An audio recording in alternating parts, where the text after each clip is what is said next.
Eh bien, bonsoir à toutes et à tous, je vous retrouve pour une nouvelle vidéo dans laquelle nous allons parler encore d'une autre machine Apple, un Power Mac 7290 MHz. Nous allons voir aujourd'hui un petit peu ce que ça donne cette machine, et donc du coup, je suis un petit peu moins surpris, je suis un petit peu moins, on va dire, choqué que la dernière fois, parce que là c'est une machine que j'ai trouvée un petit peu plus en loose, et que je me suis vachement moins intéressé à son fonctionnement. Donc du coup, je tenais à vous dire vite fait que c'est une machine que j'ai récupérée en déchetterie, bien évidemment comme toutes les autres, que c'est une machine que j'ai récupérée donc en loose, sans clavier, sans souris, sans écran. Enfin, l'écran, c'est un petit peu différent. J'ai récupéré un écran, mais qui n'a pas l'air d'aller avec cette machine, car quand je branche l'écran avec cette machine, il ne démarre pas. L'écran démarre et fonctionne, affiche une image correcte, c'est un CRT, sur d'autres périphériques, donc sur d'autres PC, mais pas sur le PC que l'on a sous nos yeux. D'ailleurs, là vous verrez peut-être une légère démarcation au niveau de la couleur ici. Donc on peut voir qu'il y a une partie qui est un petit peu plus blanchie que d'autres. Donc je suppose qu'il y avait ce CRT qui était posé dessus, mais quand je démarre le CRT, je n'arrive pas à avoir une image avec ce Mac. Pourtant, comme vous pouvez le voir, avec un écran classique, on va dire, en multiscan de chez BenQ, j'arrive à avoir une image sans aucun problème. Alors là, bien évidemment, nous sommes en 800 par 600, certes, mais ça n'empêche que ça fonctionne. Alors, si on va ici à propos de votre ordinateur, nous allons nous retrouver avec un macOS 8.0. Alors 8.0, c'est pas tout jeune, mais pour cette machine-là, c'est plutôt pas dégueu parce que je me suis renseigné un petit peu et j'ai vu que ça fonctionnait de base sur macOS 7.5.2 et que c'est monté jusqu'à 9.1. Donc 8.0, c'est un petit peu l'intermédiaire. Ça a été probablement mis à jour, je suppose. Et donc c'est techniquement pas trop vieux. Alors par contre, quand il s'agit... J'ai l'impression que cette machine rame pas mal, ou alors que le disque dur est à moitié mort, car elle met un petit peu de temps à s'allumer notamment. Et elle met également un petit peu de temps à réagir à certains clics. Donc là on a l'aide-mémoire, donc ça c'est assez classique, je pense que vous connaissez très bien. Donc ça, vous avez tout un tas de vignettes ici qui s'affichent sur le bureau. Donc par exemple on va essayer de marquer bonjour. Bien évidemment comme la dernière fois, je vous rappelle, pas de point d'exclamation ici. C'est assez compliqué, je trouve ça un peu dommage. Mais bon, voilà. Vous avez compris le délire, je pense. On peut les fermer après, donc on fait ne pas enregistrer. Ne pas enregistrer. Enregistrer. Ne pas enregistrer. Il y avait des applications assez similaires sur le monde Windows d'ailleurs à ce sujet. Ce que je viens de remarquer, c'est que vous n'avez plus besoin d'ailleurs, contrairement à macOS 7.1 l'autre fois, vous n'avez plus besoin de rester appuyé sur ce truc-là. Vous appuyez une fois, comme sur les macOS contemporains, et ça fonctionne, ce qui est plutôt cool. Application récente, MacDraw. On va voir s'il est toujours présent. Ça serait plutôt cool. Sachant que c'est la machine que... licence accordée à John CIA. D'accord. Ok. Ça commence très bien cette vidéo. En tout cas, je tiens à vous dire que là, ça fonctionne plutôt pas mal pour le moment. J'ai pas trop d'emmerde. Le seul truc que j'ai réellement à remarquer, c'est que c'est lent. Par rapport au Quadra, j'ai l'impression que c'est beaucoup plus lent. Visiblement, ça viendrait de l'OS qui est techniquement plus lourd, qui est techniquement plus fourni en fonctionnement. Dans son fonctionnement, il est beaucoup plus lourd. Mais je trouve ça encore un petit peu compliqué, quoi. C'est pas encore aussi bien que... Alors d'ailleurs, vous avez, à propos de MacDraw Pro, donc c'est la version qui date de... C'est même pas marqué. Super. Vous avez peut-être dans Info ici. Voilà. Juillet 1991. Voilà. Donc on n'est pas trop mal. Mon moniteur principal, affichage en milliers de couleurs. Donc on n'est pas en full 32 bits, full ce que vous voulez. Mais c'est quand même toujours mieux que du simple 256 couleurs en 8 bits. C'est quand même pas trop dégueu. Voilà. Vous avez... Ah. Bien évidemment, il faut que j'appuie sur OK ici. Je suis con comme un manche. Il faut que j'aille fermer l'application. Alors je ne sais trop où, ici je suppose. Voilà. Si nous allions voir un petit peu ce qu'il y a d'autre. Donc dans applications récentes, on a Apple Talk, Disque Copy, installation Microsoft Office. Alors je suppose que Microsoft Office, voilà, car l'élément original est introuvable. Donc probablement qu'il a dû être copié sur un CD, puis qu'ils ont dû bricoler. Alors, on va réouvrir la mémoire, ça ne sert à rien. Vous avez également une calculatrice graphique, ou comme ils préfèrent l'appeler calculateur graphique, je trouve ça assez marrant. C'est assez bizarre d'appeler ça comme ça. Alors on va essayer 2 fois 2. Ah non, ça fait... Ah non, d'accord, ça vous fait une fonction... bah là en l'occurrence c'est une fonction linéaire, mais ça vous fait une courbe mathématique sur un repère de droite graduée. Non, ça n'a rien à voir avec ce dont je m'attendais. D'ailleurs, si vous faites courbe 2D ici, vous faites votre démonstration, y est égal à x au carré. Voilà, donc il vous trace une courbe directement, ce qui est très très propre. Voilà, donc la démonstration est en cours, appuyez sur retour pour l'arrêter. Voilà, donc c'est bon. Parfait. Bon, nous allons quitter ceci. La calculette classique maintenant. À quoi ressemble-t-elle? On va voir si on peut faire 2 plus 2. 2 plus 2 égale à... Ah, bravo. 4. Ouais, donc pour le égal, on ne peut pas appuyer sur ce que je recherche. Donc bon, c'est pas parfait, mais pour l'époque, ça faisait le taf. Peut-être trop l'habitude des interfaces propres de nos jours, c'est peut-être pour ça. Je propose maintenant d'aller voir donc, dans les documents récents. Donc les documents récents, je suppose qu'il n'y a pas grand-chose qui doit être encore présent sur la machine. Voilà, donc car l'élément original est introuvable. Je suppose que les données ont dû être effacées, ce qui est pas plus mal. Je vous propose d'aller voir les informations système Apple. Ça peut être plutôt cool également d'aller voir ce dont à quoi s'attendre sur cette machine. Donc moi je sais que c'est un PowerPC 601 à 90 MHz. Voilà, donc c'est bien ce qui est marqué.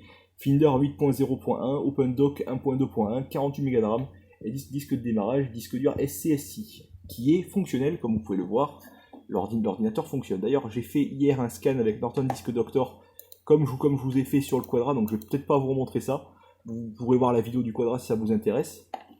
Mais c'est à peu près la même chose. Donc là, on a vu dans les documents récents, par exemple, on va aller voir dans les documents récents Sherpa ici, un serial disque sans titre. Voilà. Donc, sachant qu'on a un lecteur de disquette devant et on a également un lecteur de CD. Lecteur de CD qui s'ouvre et dont le bouton est à moitié baisé, comme toutes les machines Apple, bien évidemment. Voilà. Donc, par contre, on peut voir ici la différence de jaunissement. Alors, on ne le voit pas très bien à la caméra, mais il y a une différence de jaunissement qui est quand même assez importante. Donc, c'est vraiment une machine qui a traîné en plein soleil pendant quelques années, je suppose. Machine de 97, si jamais elle est fonctionnée de base sur macOS 8, mais ça m'étonnerait beaucoup. Allons voir maintenant dans la lecture audio Apple CD. Qu'est-ce que ça va nous proposer? Je suppose que ça va demander d'insérer un disque, bien sûr.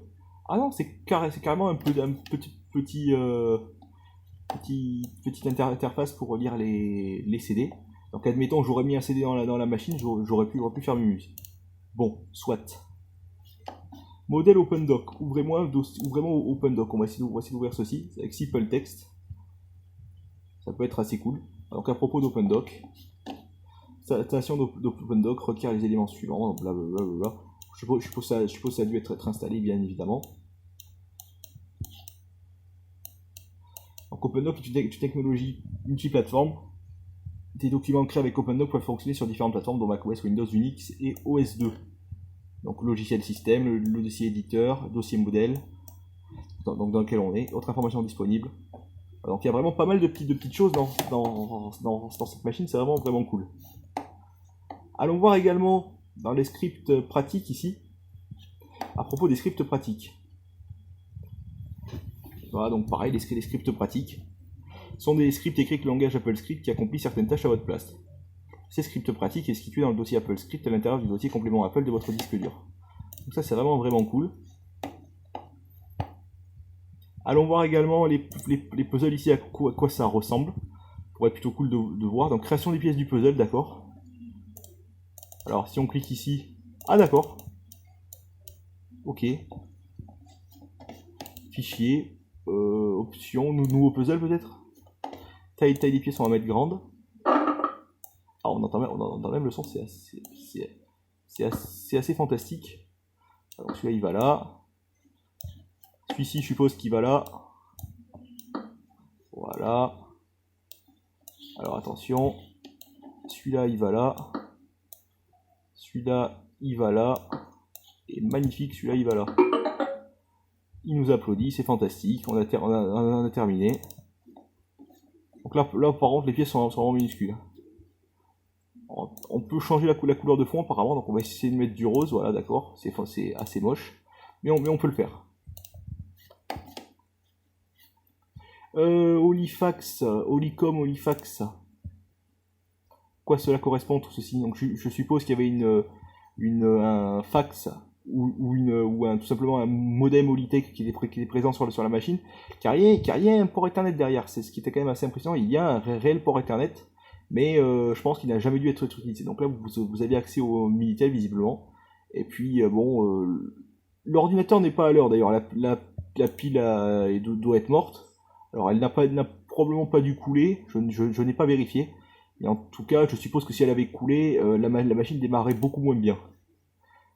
Allons voir peut-être aussi dans le sélecteur ici en bas. Je n'ai aucune idée à quoi ça correspond. J'ai touché une fois une machine sur OS 9, mais jamais à une StyleWriter 1200, qui n'était pas présente à la déchetterie d'ailleurs. Je n'ai pas trouvé l'imprimante Apple qui allait avec, ni la LaserWriter 8.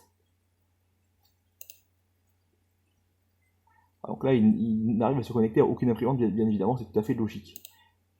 Donc là, il va essayer de chercher, mais il ne trouvera pas. Si on va sur Apple Share, qu'est-ce qu'il va nous dire? Sélectionner un serveur, il n'y a rien du tout, c'est tout à fait normal. Puis là, définir le format d'impression pour chacune des applications ouvertes. On n'a rien touché. Le Minitel, on va essayer de le refermer. Car bien évidemment, se connecter à ce genre de service de nos jours, ça ne sert plus à grand chose.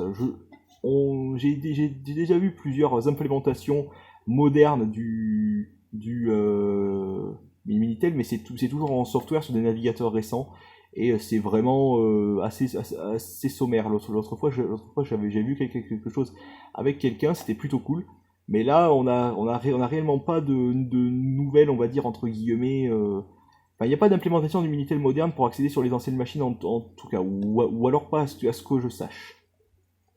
Serveur récent, dossier public de Stéphane, iMac graphique, iMac G5, Macintosh HD, ordinateur et Stéphane. Donc si on clique sur un, par exemple, on va cliquer sur le premier, on se retrouve avec quelque chose qui ne sert à rien du tout. Puisque bien évidemment, on ne peut pas du tout accéder à ce genre de choses-là, ça ne fonctionne pas. Voilà, donc ça va mouliner pendant un certain temps, puis après il va arrêter, il va nous dire n'a pas pu être ouvert car le dossier n'a pas pu être trouvé sur le réseau, bien évidemment, car l'ordinateur n'est pas connecté au réseau. D'ailleurs, ce serait assez marrant de upgrader la machine vers OS 9.1 et de voir ce que l'on peut faire sur le réseau. Mais ça, c'est pas quelque chose que je ferai puisque la machine est déjà en vente et que je n'ai pas réellement intérêt de passer beaucoup de temps dessus vu qu'elle fonctionne. Je préfère ne pas prendre de risques et puis pouvoir vendre la machine après par la suite, même si ce n'est que 50 € pour celle-ci, je préfère largement la vendre. C'est beaucoup plus utile et puis ça permettra de faire plaisir à un autre collectionneur qui pourra par la suite s'amuser à bricoler dessus. Donc apparence, ça on n'avait pas vu la dernière fois car voilà, donc Polysystem, Chicago ou Charcoal. Ça ne change rien du tout. Ou alors je suis juste aveugle. Interface platine globale. Émission d'un son lors du masquage.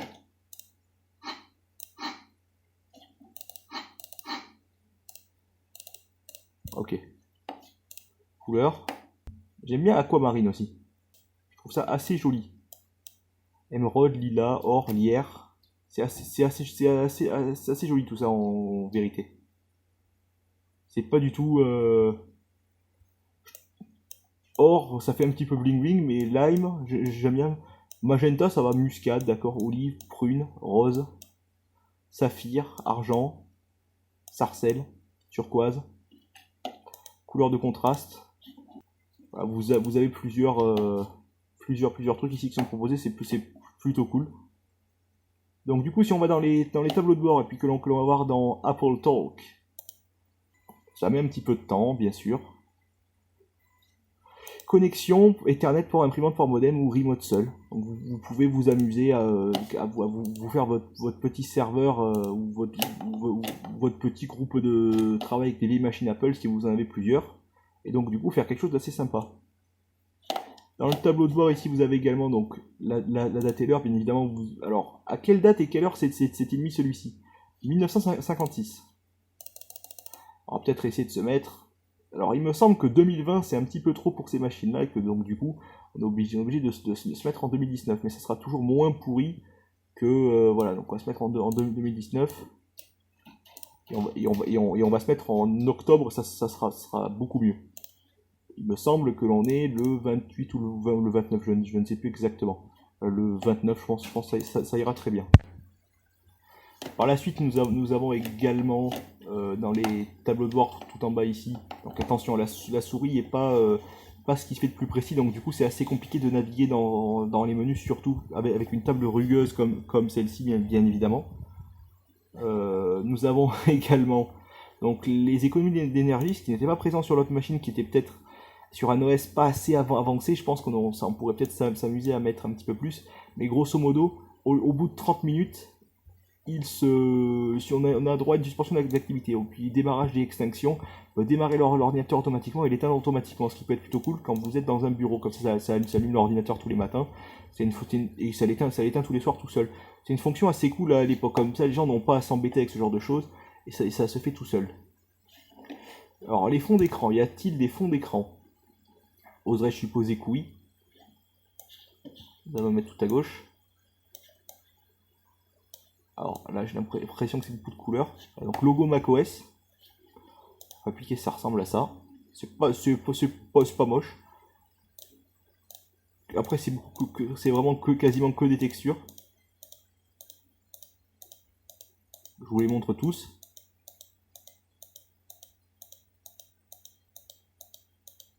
Ah, celui-là est pas moche. J'aime bien celui-là. Dommage que la texture soit pas aussi qualitative que ce que je m'y attendrais, mais bon, 128 par 128 répété en nombre incalculable de fois, en mosaïque, donc c'est pas trop moche, on va dire.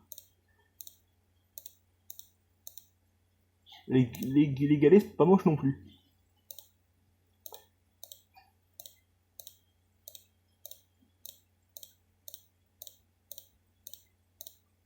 Powerbook traditionnel. Et dans images, qu'est-ce que l'on a d'autre? Y a-t-il des photos sur cette machine? Coucher de soleil à Canquin.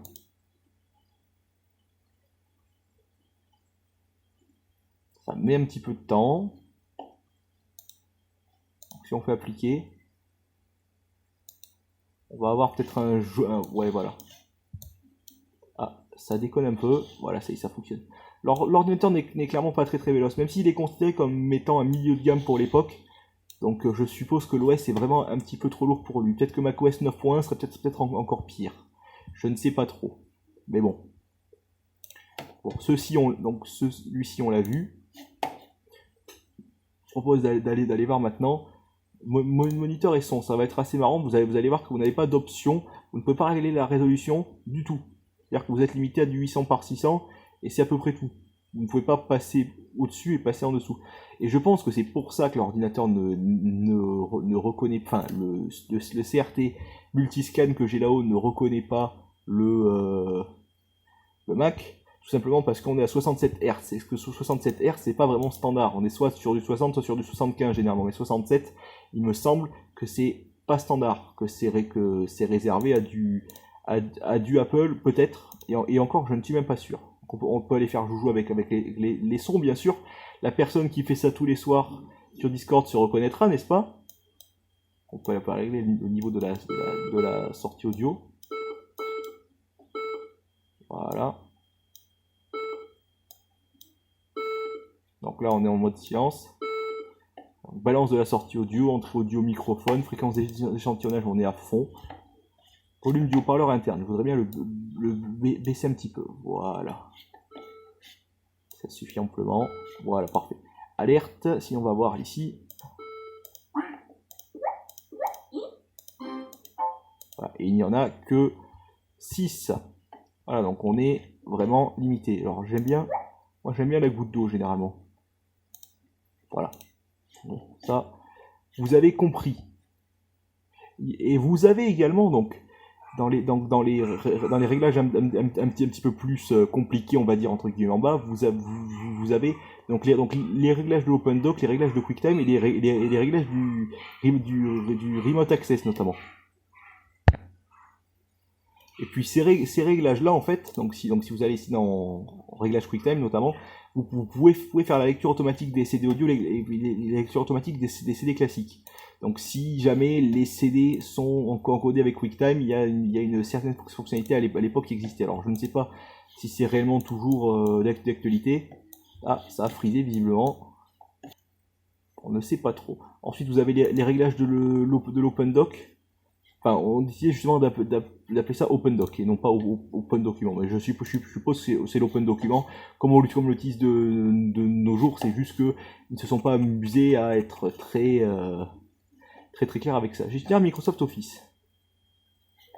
Donc vous avez Microsoft Word, Excel, PowerPoint, Fox Pro, tiens, Works. On va peut-être tout cocher ici.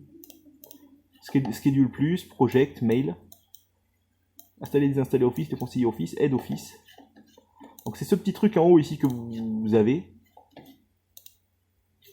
Ah, donc du coup si vous allez là maintenant vous allez avoir accès à tout. Donc vous pouvez faire des applications en Fox Pro sur cette machine. Impossible de trouver Microsoft Fox Pro. Ah d'accord. Donc bon, faut peut-être l'installer à part aussi. PowerPoint, je suppose qu'il doit être présent quand même et que c'est PowerPoint version 6 donc. Est-ce que c'est le pack Office Microsoft? Ah non, 4. PowerPoint 4. Donc c'est donc non, c'est pas c'est vrai, j'avais oublié ce détail. Certaines applications Microsoft Office donc ne sont pas au même niveau les unes que les autres, ce qui est assez particulier honnêtement. Faut pas, je trouve ça assez bizarre. Mais bon, c'est comme ça que ça fonctionne. Donc pareil, modèle, présentation vierge, sommaire automatique, choisir un style, voilà. Enfin bon, ça c'est comme d'hab quoi. Donc là en l'occurrence on va faire annuler. Et on va faire fichier, quitter. Toujours cette fenêtre derrière qui déconne d'ailleurs. Et je vous propose donc là de terminer un petit peu avec d'autres trucs qu'on pourrait avoir. Parce que là on a clairement fait le tour de tout ce qui est de tout ce qui est applicatif présent dans le menu. Là ici on a le dossier racine et on peut voir quand même, si on va dans la date de modification ici, que Microsoft Office 6 aurait été installé. Donc on a ici toutes les disquettes d'installation, donc de la 1 jusqu'à la 35 je dirais. Voilà, on les a toutes à peu près, je suppose, j'espère. 2, ça aurait été rajouté le dimanche 23 février 2014, ce qui veut dire que cette machine aurait été utilisée pendant autant de temps. Microsoft Word aussi ici. C'est vraiment le fouillus. Je vous propose maintenant, je tremble beaucoup j'ai l'impression. Donc là du coup vous avez pareil, donc la version un petit peu Eco Plus de Microsoft Office qui est présente également sur cette machine. Donc là si on fait annuler, mémoire disponible, d'accord, ok. 99%. Vous avez également SuperPen 2.0, Racktime 3.1 à la découverte. Alors, quoi cela correspond? Ah, il y a quelques trucs ici qui auraient été... Donc on a également Norton Utility 3.1. Donc ça on a vu l'autre fois à quoi cela correspondait. Ça met un petit peu de temps à s'afficher quand même. Donc on a ici Speed Disk, Wipe Info, Norton Disk Doctor, Norton Disk Editor, Norton Utilities Help, Open and Erase, Open Volume Recover. Voilà, bon, il y a quand même pas mal de petits outils. Fast Find, Norton Utilities CPT1, CPT2. Donc si on ouvre le grand outil tel qu'on l'a ici, donc Norton Disk Doctor, Erase, Volume Recover, Speed Disk, Norton Fastback. Donc on peut restaurer des fichiers donc avec différentes... donc on fait système info. Donc système info ne serait peut-être pas présent dans la machine apparemment. Non, il ne serait pas présent. Non. Alors peut-être que... Non, il n'est pas présent visiblement. Et vous avez donc Olicom Max, Olifax Mac, donc d'autres utilitaires, dossier QuickDraw 3D FU1.5, ClarisWorks 2. Ça, je vais peut-être pas perdre trop de temps avec ça. Parce que bon, c'est des logiciels qui étaient présents visiblement de base sur la machine, donc je ne pense pas vraiment que ce soit spécialement utile pour vous. Mais licence accordée à secrétariat d'OIN, UFR Lettres, d'accord.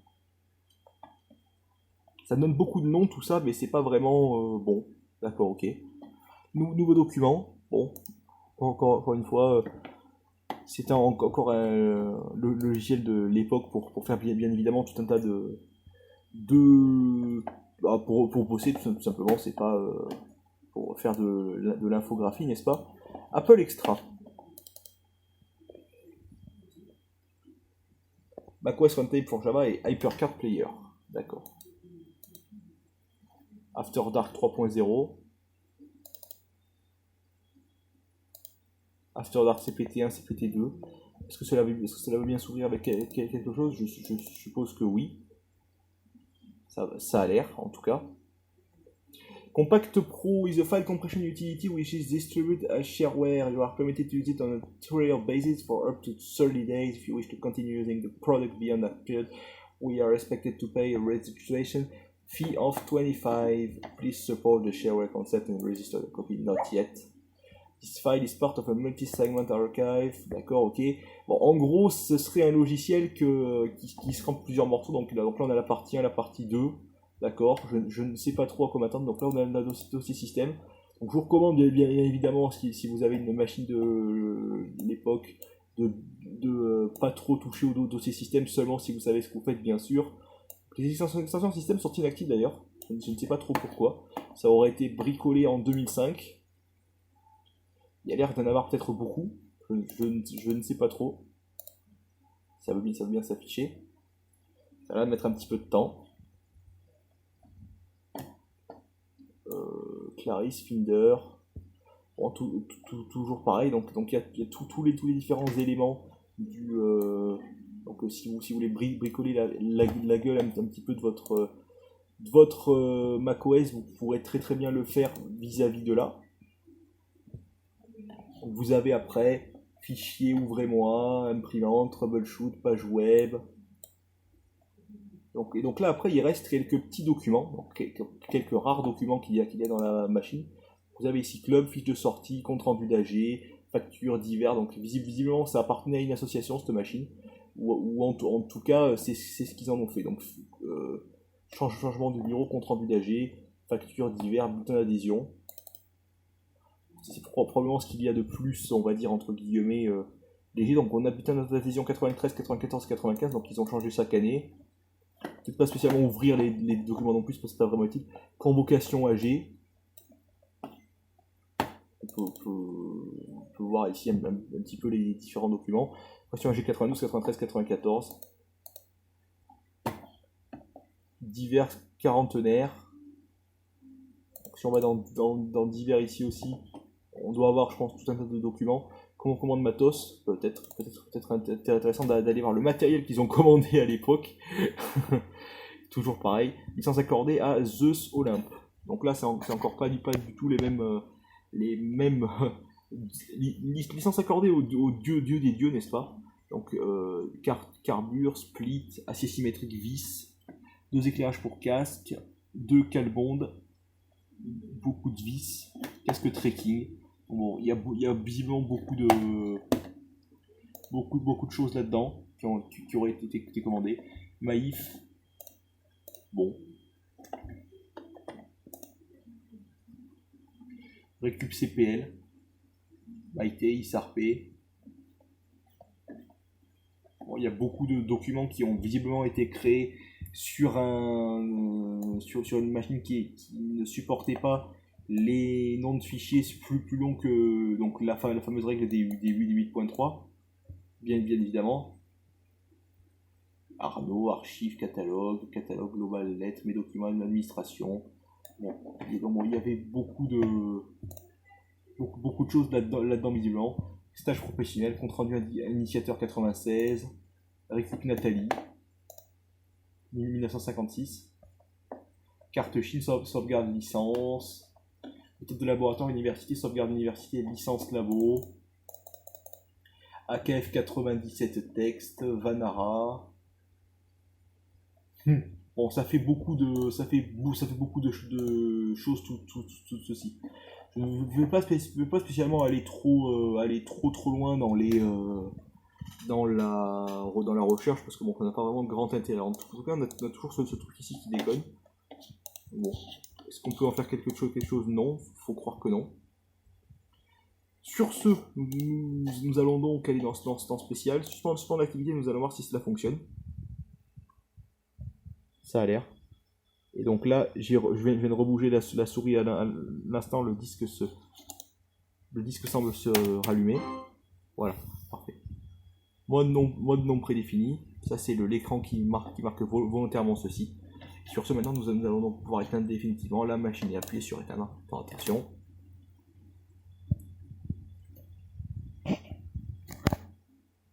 Vos notes ont été enregistrées, non merci. Ah bah merde, j'ai marqué sur oui. Je suis con comme la manche. Voilà, tant pis de toutes les manières. Sur ce, je vous dis salut à tous. À la prochaine.